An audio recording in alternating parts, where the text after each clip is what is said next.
আজকে দেখেন ওভারলকের নাইফের ধার নেই, ফেব্রিক ক্লিয়ার কাটতেছে না, সুতা দিয়ে চেক করতেছি।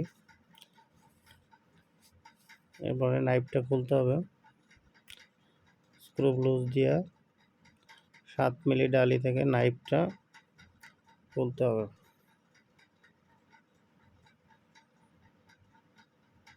দেখবেন নাইফে একদম ধার নাই, নষ্ট হয়ে গেছে।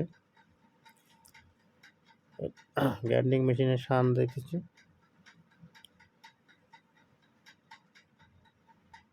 ভালোভাবে শান দিতে হবে যাতে শার্পনেস ঠিক থাকে, না হইলে ফেব্রিক ক্লিয়ারভাবে কাটবে না।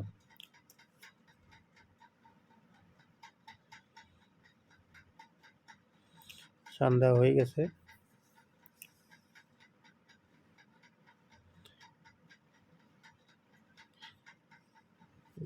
এমনভাবে শান দিতে হবে যাতে প্লেটের সাথে সমানভাবে মিলে যায়।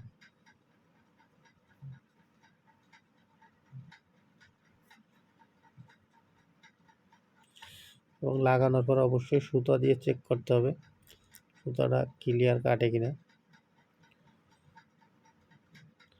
7 মিলি ডালি দিয়ে টাইট দিয়ে দিতে হবে, না হলে উপরের নাইফের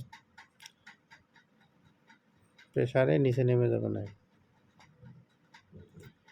এবার নাইফের স্ক্রু লুজ দিয়ে হালকা প্রেসার দিতে হবে, প্রেসার দিয়ে টাইট দিয়ে দিতে হবে। এবার সুতা থেকে চেক করতে হবে আমার নাইফের শার্পনেস ঠিক আছে কিনা। হ্যাঁ, ঠিক আছে।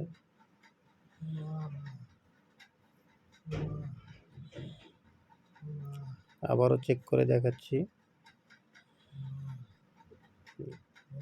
নাইফ অ্যাকুরেট আছে। এখন ফেব্রিক ভালোভাবে কাটবে।